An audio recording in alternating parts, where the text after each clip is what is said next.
Dans ce journal, nous irons sur le chantier de construction du centre hospitalier régional de Manga. Le Premier ministre sur place encourage les entreprises à accélérer la cadence pour livrer l'infrastructure dans les délais. Le reportage à suivre dès le début de cette édition.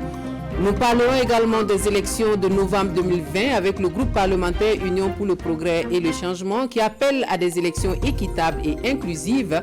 Les conclusions des deuxièmes journées parlementaires du groupe UPC dans quelques instants. Les répétiteurs et les cours d'appui, une assistance scolaire devenue indispensable. L'activité est florissante à Ouagadougou et permet aux encadreurs d'arrondir leur fin du mois. Les cours à domicile, comment et pourquoi, c'est un dossier que nous vous proposons dans ce journal. Des tirs d'obus sur la capitale du Haut-Karabakh, la deuxième ville d'Azerbaïdjan subit des frappes arméniennes malgré l'entrée en vigueur du cessez-le-feu. L'on voit cela en fin d'édition. Et puis un invité ce soir, nous recevons le contrôleur général d'État, le professeur Luc Marius Ibriga, qui vient nous parler de la plateforme électronique de déclaration d'intérêt de patrimoine des assujettis. Bonsoir, bienvenue à tous. Merci de suivre le 20h de la télévision du Burkina.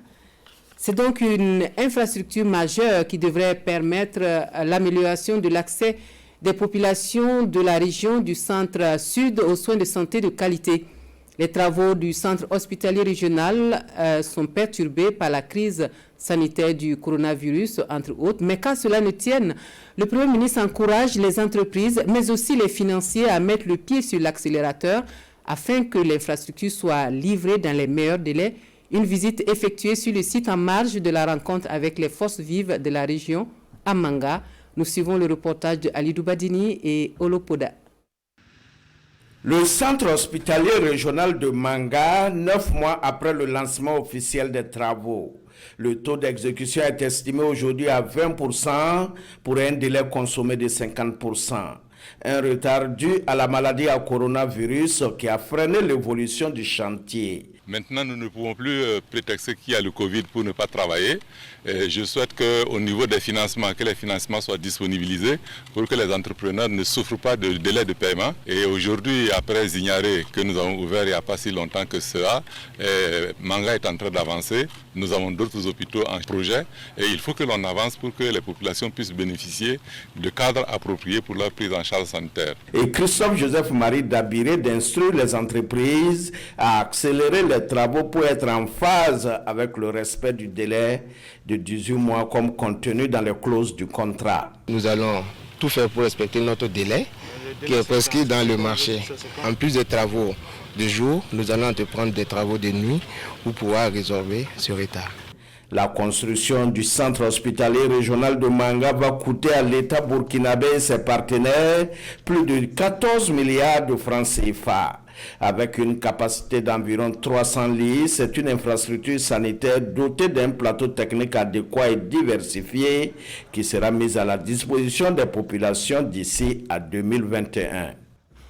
Et non loin de là, à Zabré, Sousoulou et Gassoulou, ce sont des nouvelles infrastructures sanitaires qui sont inaugurées pour le plus grand soulagement des populations mobilisées pour accueillir ces structures sanitaires comme il se doit selon le reportage de Hassan Gebré et Tanga Kafando.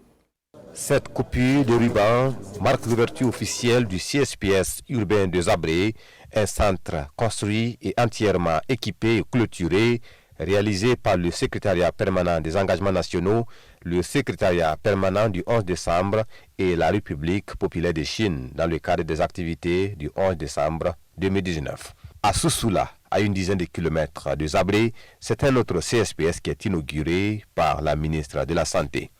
Construit à 117 millions de francs CFA, le joyau est le don de la mine d'or de Yuga dans le cadre de la responsabilité sociale de la compagnie minière. Après Zabré et Sousoula, cap sur Gassoulou à une vingtaine de kilomètres de Zabré. Là également, c'est un nouveau CSPS construit et entièrement financé par le budget de l'État. Pour les bénéficiaires, ces centres de santé vont contribuer à l'amélioration de l'offre de santé et soulager les populations en réduisant les distances. Ce centre de santé est très important pour nous.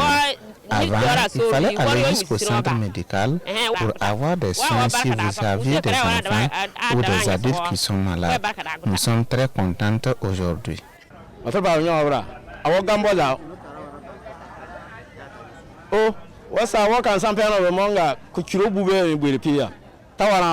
sommes très reconnaissants pour les autorités qui nous ont fait ce joyau, car nous étions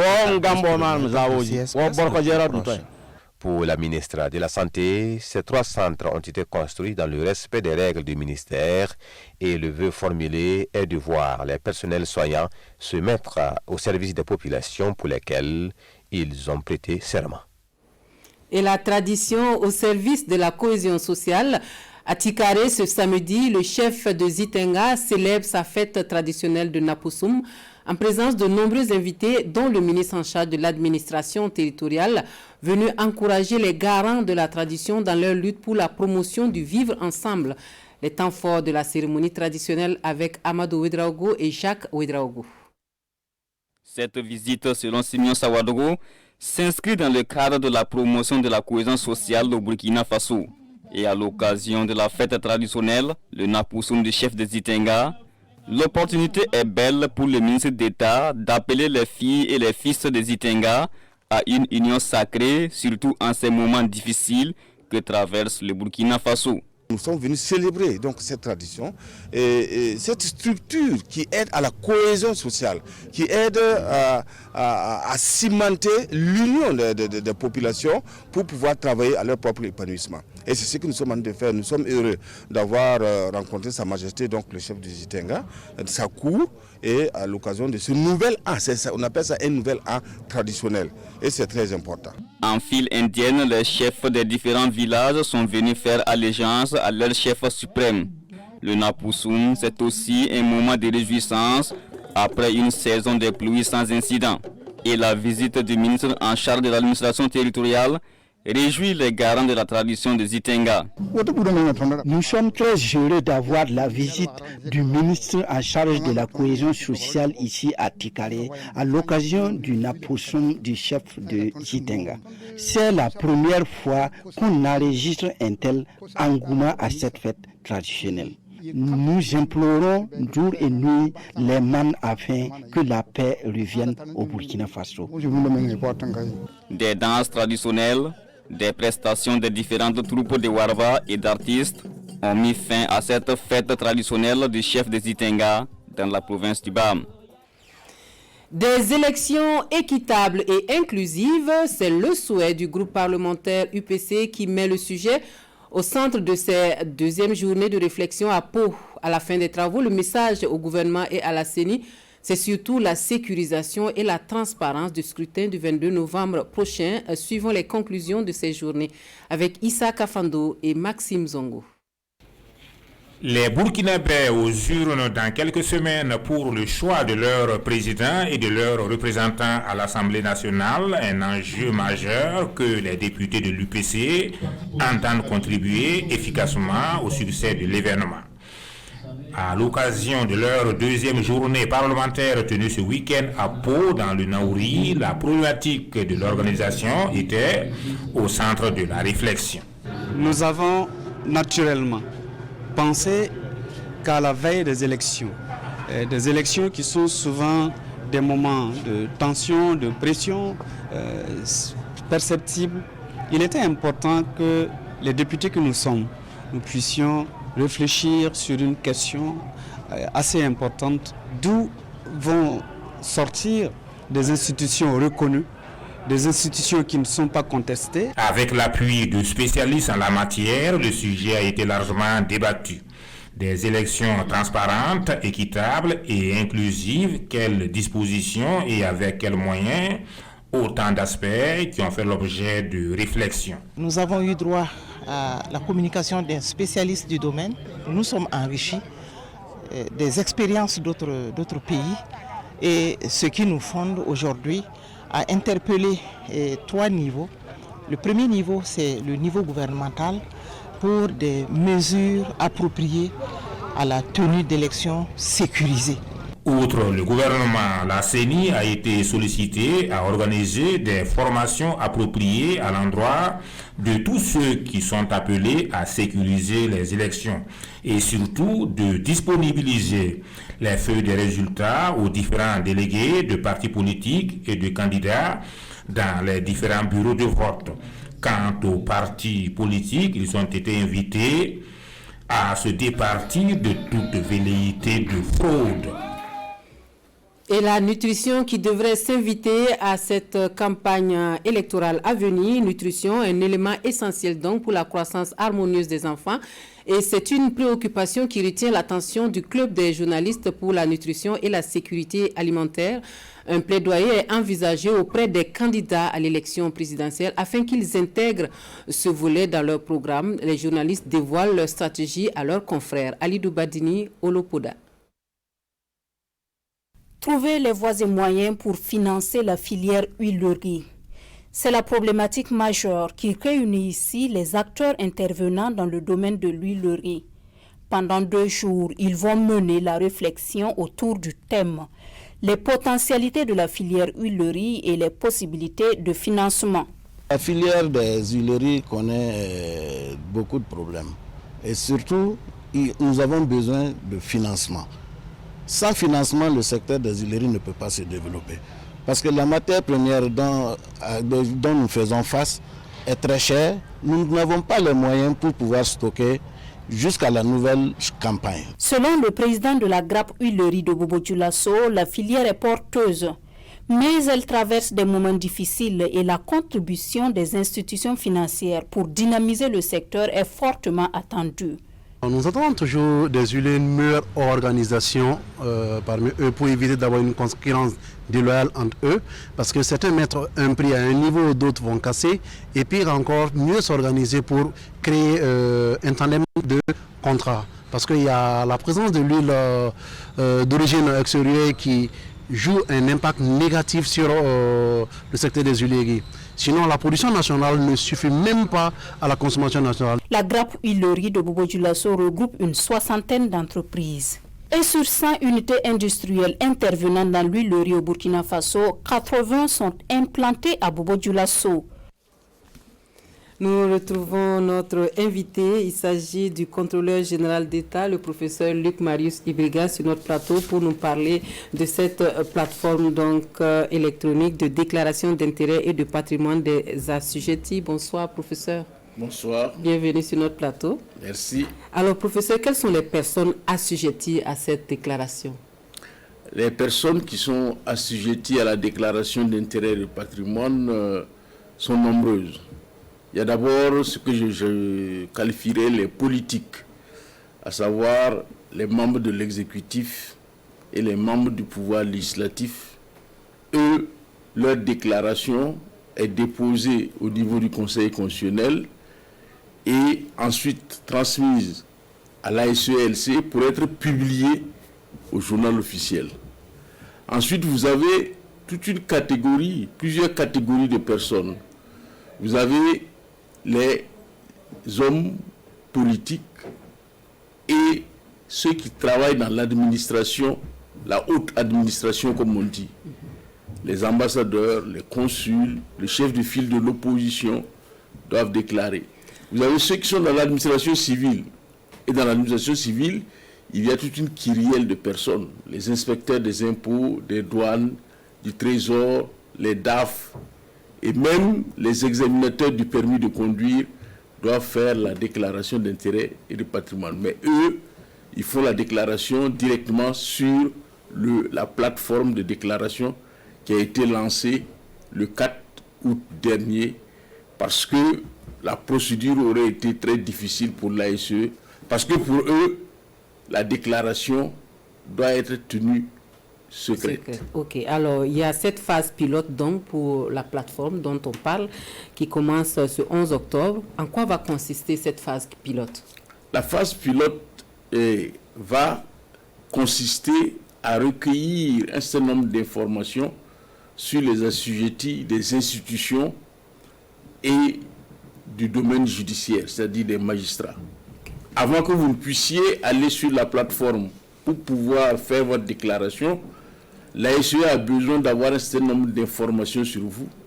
Et c'est à partir de là que, au niveau, les administrateurs de la plateforme vont vous donner un code d'accès à la plateforme. Et à partir de ce moment, vous pourrez maintenant déposer votre déclaration. Est-ce qu'on a procédé à des essais? Est-ce que la plateforme fonctionne? Oui, la plateforme fonctionne. Elle a fait l'objet de tests en interne d'abord, puisque nous avons d'abord fait en sorte que les contrôleurs d'État qui doivent déclarer leur patrimoine, c'est eux qui ont servi de cobaye pour tester la plateforme. Et aujourd'hui, nous partons avec les assujettis des institutions et de la magistrature, et ensuite ça sera ouvert à l'ensemble. Professeur, est-ce qu'avec la mise en œuvre de cette plateforme, c'est la mort de la déclaration physique? Est-ce qu'on peut dire qu'avec cette plateforme, en tout cas, c'est la mort de la déclaration physique? Non, il restera encore la déclaration physique pour les politiques.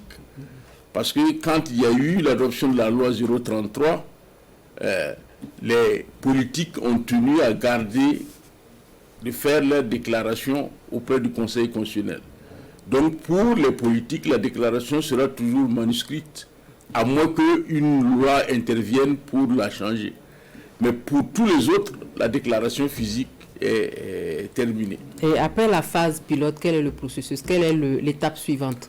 Alors, nous avons pris le soin de mettre en place au niveau de chaque département ministériel des points focaux que nous avons, qui ont reçu une formation et qui sont prêts à donner des informations aux différents assujettis sur les conditions et la manière de faire la déclaration.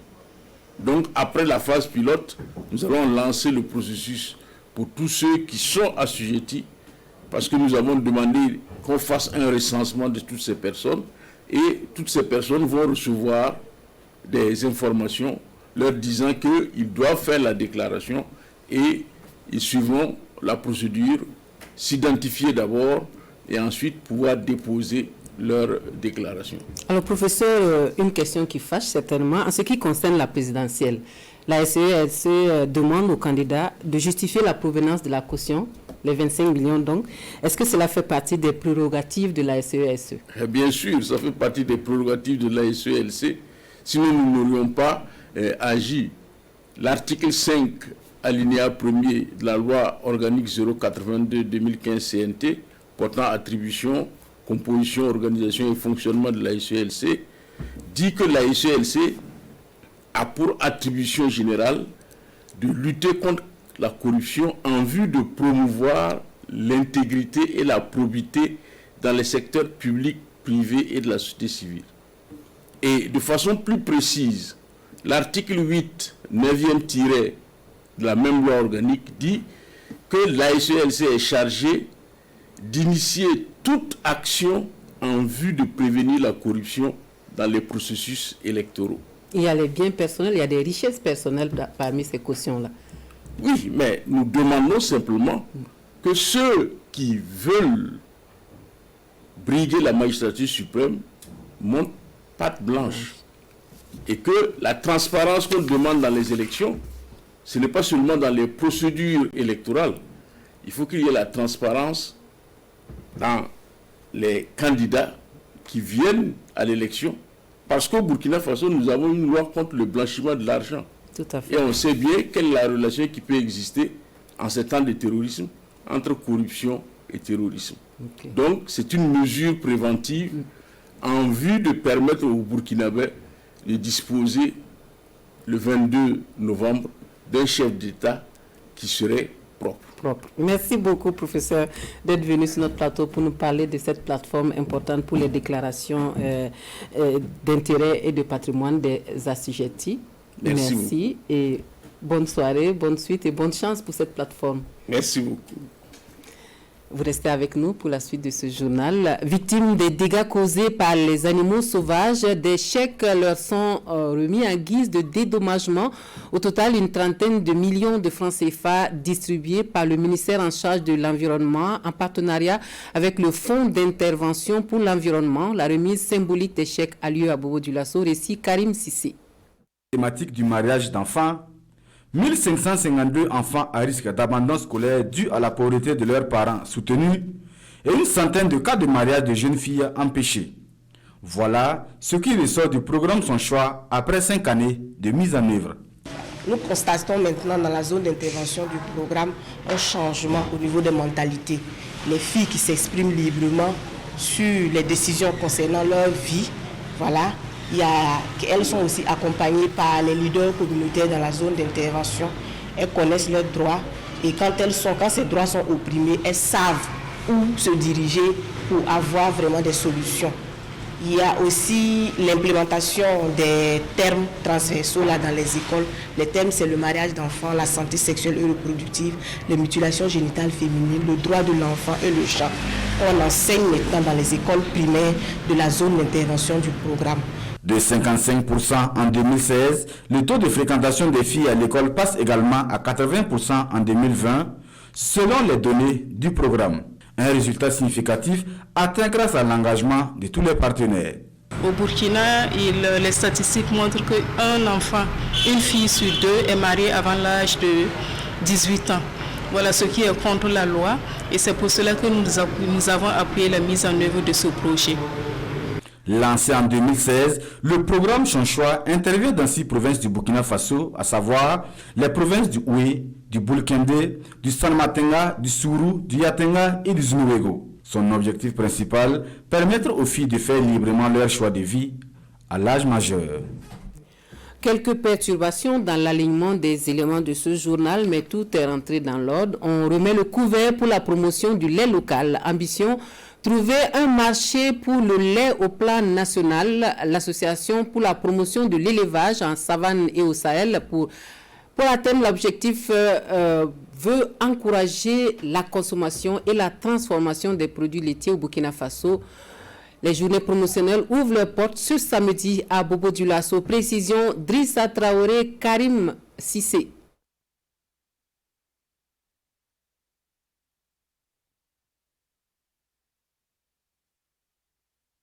De 13 000 filles formées sur les thématiques du mariage d'enfants, 1552 enfants à risque d'abandon scolaire dû à la pauvreté de leurs parents soutenus et une centaine de cas de mariage de jeunes filles empêchés.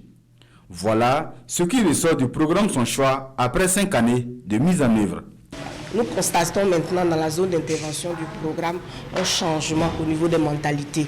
Les filles qui s'expriment librement sur les décisions concernant leur vie, voilà.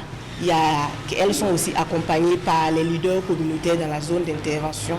Elles connaissent leurs droits et quand ces droits sont opprimés, elles savent où se diriger pour avoir vraiment des solutions. Il y a aussi l'implémentation des termes transversaux là, dans les écoles. Les termes, c'est le mariage d'enfants, la santé sexuelle et reproductive, les mutilations génitales féminines, le droit de l'enfant et le genre. On enseigne maintenant dans les écoles primaires de la zone d'intervention du programme. De 55% en 2016, le taux de fréquentation des filles à l'école passe également à 80% en 2020, selon les données du programme. Un résultat significatif atteint grâce à l'engagement de tous les partenaires. Au Burkina, les statistiques montrent qu'un enfant, une fille sur deux est mariée avant l'âge de 18 ans. Voilà ce qui est contre la loi et c'est pour cela que nous avons appuyé la mise en œuvre de ce projet. Lancé en 2016, le programme Son Choix intervient dans 6 provinces du Burkina Faso, à savoir les provinces du Houé, du Boulkende, du Sanmatenga, du Sourou, du Yatenga et du Zunouego. Son objectif principal, permettre aux filles de faire librement leur choix de vie à l'âge majeur. Le programme Son Choix qui vous est servi là, nous allons parler agriculture avec les semences améliorées qui sont désormais incontournables pour l'amélioration des rendements des semences améliorées qui ont leur mode d'usage qu'il faille bien maîtriser. Pour une utilisation optimale, une trentaine de journalistes sont conviés à une caravane pour sillonner plusieurs régions en vue d'améliorer leurs connaissances sur le sujet. Suivant le résumé de la première étape dans les régions du plateau central et du centre-est avec Souleymane Sanou et Issa Kanana.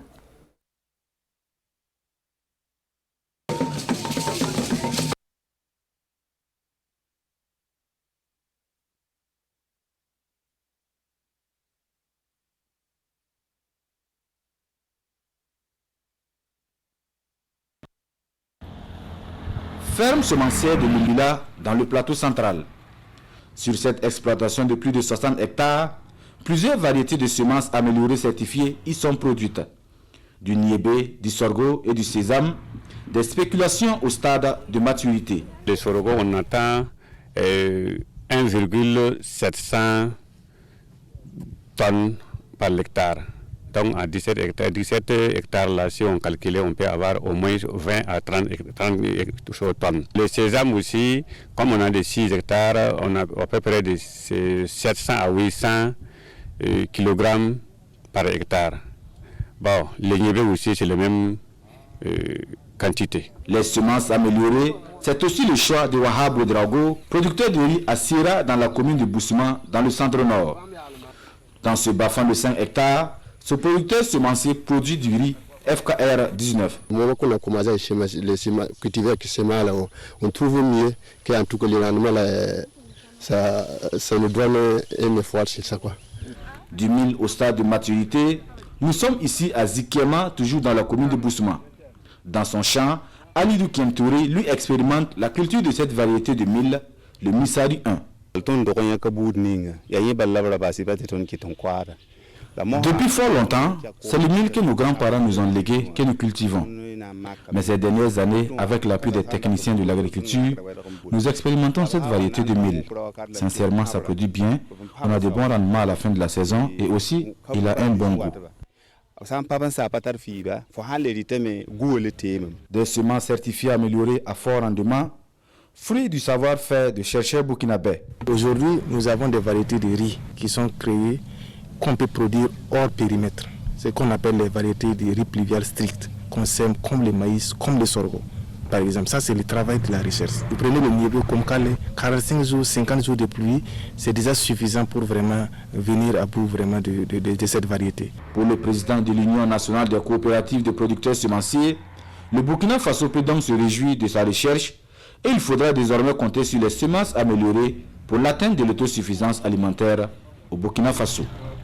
Éducation à présent, fidèle à son concept de parrainage endogène, l'ONG Credo lance la campagne de mobilisation des ressources. L'idée, c'est d'amener les Burkinabés à parrainer eux-mêmes les orphelins et les enfants vulnérables. La campagne lancée ce 8 octobre est sur une durée d'un mois. Les responsables de l'ONG donnent les détails du projet. Suivons les précisions de Nongba Kouda avec la complicité de Sekou Zongo. Le parrainage des orphelins et enfants vulnérables par les Burkinabés est l'une des politiques de l'association Credo. Pour cette année, l'association Credo projette scolariser 2000 enfants. Pour atteindre cet objectif, l'association compte sur la contribution des Burkinabés.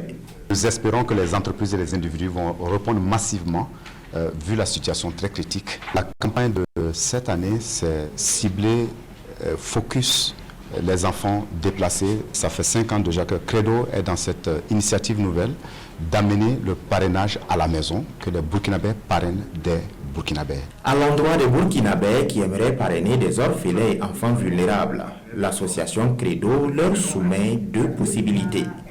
On peut prendre tout le paquet, ça coûte 120 000 francs. Et dans ce paquet, nous offrons la scolarisation de l'enfant, sa tenue scolaire, ses fournitures, la cantine et un repas chaud par jour et une visite médicale. Il y a des gens qui disent, nous n'avons pas 120 000 francs, nous voulons contribuer, nous donnons ponctuellement. Donc en fonction de ce qui est donné, des fois nous faisons des choix prioritaires.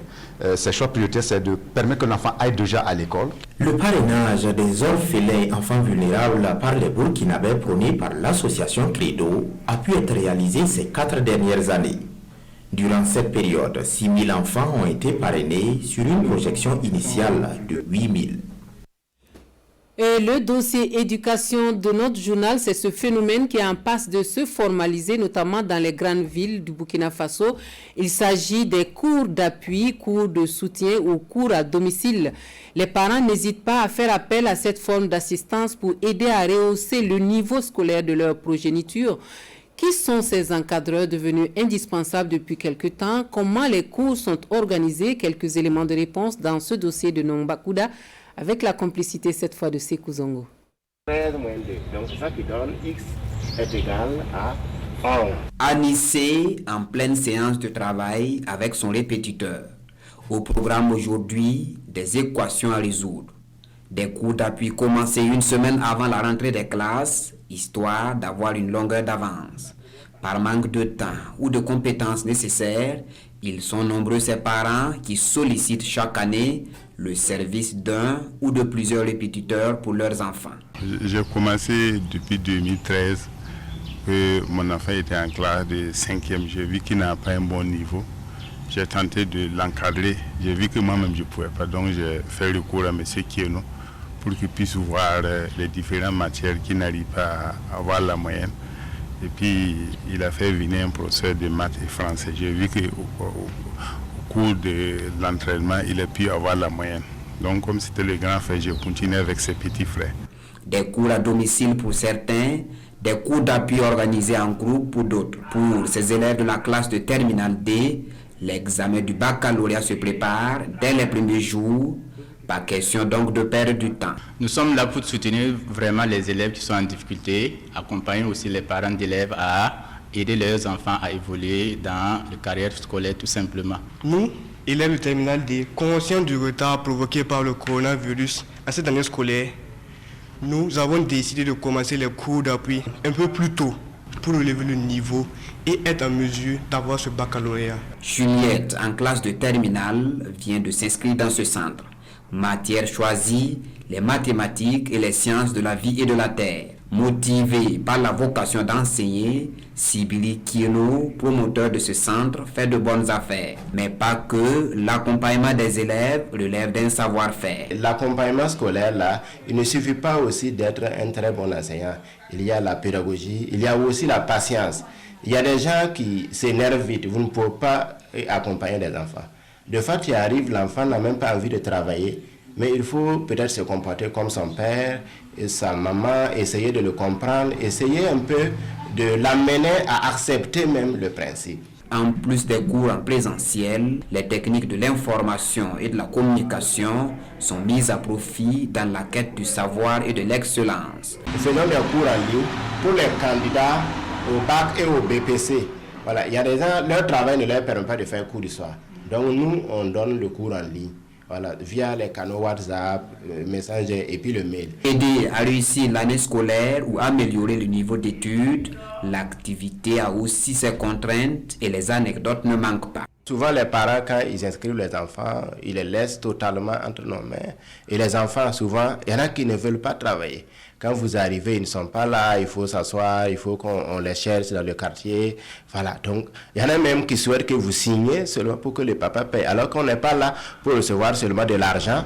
Alors si à la fin le résultat n'est pas bien, les parents vont un peu retirer la confiance qu'ils ont placée en nous. Il y a des parents aussi, c'est quand l'enfant, après le premier trimestre, 2 fois mais après le deuxième trimestre, quand il constate que ça ne va pas, qu'il vous appelle.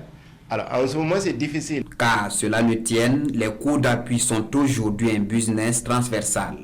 Élèves, parents d'élèves et répétiteurs, chacun tire son épingle du jeu. Et pour les répétiteurs, ce business est de plus en plus florissant au regard du niveau actuel des élèves et de la démission de nombre de parents. Autre actualité, la Poste qui se rapproche de ses clients, les populations de Tchériba accueillent dans la joie leur agence de poste qui leur facilitera pas mal de transactions. La cérémonie d'inauguration est suivie pour nous par Samson Batuno et Karim Ouedraogo. Toute joyeuse, la population de Tchériba et environnant accueille l'agence La Poste Burkina Faso. L'érection de cet édifice va contribuer à améliorer la couverture postale, fournir des services postaux de base et accompagner l'État dans ses missions de service public. L'agence est opérationnelle depuis 2 mois et les produits qui sont déjà prisés par cette population, c'est déjà les comptes d'épargne, mais il y a aussi plein d'autres produits comme le courrier. Et vous savez que cette zone, c'est une zone un peu cotonnière et il y a des opérations donc, qui se font pour donc, les cotonculteurs. Donc c'est dire que c'est vraiment un véritable instrument de développement que nous avons ouvert, que nous avons inauguré aujourd'hui pour la population de Tchériba, pour les villages environnants. En plus de jouer un grand rôle dans le développement de l'économie locale, Cette agence va réduire surtout les distances. L'importance est énorme. C'est la première structure économique de la commune qui est nationale.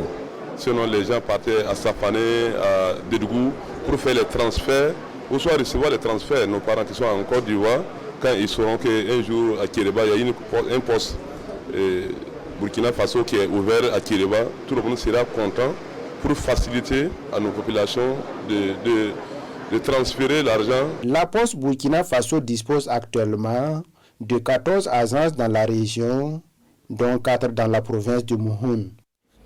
D'une cérémonie à une autre, nous venons à Ouagadougou pour l'intronisation du Baloum Naba. Le nouveau premier ministre de la Cour royale est intronisé ce mardi par le Larlé Naba. Baloum Naba Sara II succède à son défunt père. Le cérémonial dans ce reportage de Amadou Ilboudo et Amadou Marcelto. Le Baloum Naba Saga II, le nouvel intendant de la Cour royale du Larlé Naba. Comme le veut la tradition, en sa qualité de ministre du Larlé, le nouveau chef, accompagné de son challenger et de sa délégation, prête ici allégeance au maître des lieux avant son intronisation officielle. J'ai eu donc l'autorisation de Sa Majesté le Moro Naba pour procéder au remplacement des postes vacants au niveau de ma juridiction. Les ministres ont pour la grande majorité des Baloum Naba. C'est rare que, c'est pas rare, mais il y a ceux qui n'ont pas droit à nommer un Baloum Naba, mais le Larlé Naba a le droit dans l'organisation de sa juridiction. Voilà, donc je n'ai fait que obéir à une tradition multiséculaire. Nouvellement investi, il joue désormais le rôle de Premier ministre dans la juridiction du Larlé Naba. Parce que c'est lui qui est à la tête de tous les autres notables de ma cour. Et il a un rôle coutumier très important. C'est lui qui administre toutes les coutumes, c'est lui qui indique et qui autorise aussi toutes les cérémonies coutumières au niveau de ma cour. Je vais relever ce défi, qui est une chose, c'est vrai, mais avec les doyens qui sont là, avec les conseils aussi. Il remplace ici son défunt père, le précédent Baloum Naba. Après le Baloum Naba Saga II, 2 autres chefs seront officiellement investis, à savoir le Malgré Naba et le Tombouk Naba, a laissé entendre le Larlé Naba. Un mot de l'actualité internationale, le cessez-le-feu négocié par Moscou était entré en vigueur après 2 semaines de combat, mais la capitale du Haut-Karabakh a encore été la cible de bombardements qui ont fait des morts dans la nuit du samedi, selon les sources officielles. Le ministère azerbaïdjanais de la Défense diffuse ces images où il s'agirait de frappes aériennes portées dans la nuit de samedi à dimanche contre des équipements militaires arméniens. Dans le même temps, Bakou accuse les forces arméniennes d'avoir bombardé Ganja, la 2e plus grande ville du pays, accusation démentie par le Haut-Karabakh. Selon les autorités azerbaïdjanaises, au moins 7 personnes auraient été tuées et plus d'une trentaine blessées.